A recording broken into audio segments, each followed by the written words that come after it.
சிவகார்த்திகேயன் சமீபத்தில் நடித்த அமரன் திரைப்படம் மாபெரும் வெற்றி பெற்றது. இப்படத்தில் சாய் பல்லவி கதாநாயகியாக நடித்திருந்தார்.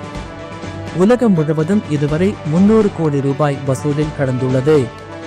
திரைப்படம் வெளியாகி 25 நாள் கடந்தும் திரையரங்கில் வெற்றிகரமாக ஓடிக்கொண்டு இருக்கிறது. இந்நிலையில் கோவாவில் நடக்கும் 55வது சர்வதேச திரைப்பட விழாவில் சிவகார்த்திகேயன் கலந்து கொண்டார். குஷ்பு இவரை நேர்காணல் நடத்தினார்.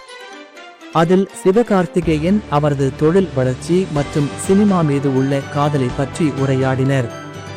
அப்பொழுது சிவகார்த்திகேயன் கூறியதாவது, திரைப்பட விழாவில் பங்கேற்ற மக்களை பார்த்து இவர்களுக்குள் இருக்கும் நல்ல சினிமாவை பார்த்துவிட வேண்டும் இருக்கிற தேடம் என்னிடம் இல்லை. ஆனால் நான் ஒரு சிறந்த சினிமா காதலன் மற்றும் நல்ல ரசிகன். நான் ரஜினி சாருடைய மிகப்பெரிய ரசிகன். அனைத்து ஸ்டார்களின் திரைப்படங்களும் நான் முதல் அல்லது 2ஆம் நாளில் திரையரங்கில் பார்த்து விடுவேன். 2005ஆம் ஆண்டில் இருந்து இதுவரை நான் திரைப்படங்களை திருட்டுத்தனமாகவோ பைரேடட் படங்களை டவுன்லோட் செய்தோ பார்த்ததில்லை. இதுதான் நான் சினிமாவின் மீது வைத்துள்ள காதல். நான் திரைப்படங்களில் நடிக்க ஆரம்பித்து முதல் 5 முதல் 6 வருடங்கள் வரை எனக்கு என்ன தெரியுமோ, என்னால் எது நடிக்க முடியுமோ அம்மாதிரி திரைப்படங்களில் மட்டுமே நடித்தேன். இப்பொழுது நடிக்கும் கதைகள் என்னை தேர்ந்தெடுக்கிறது.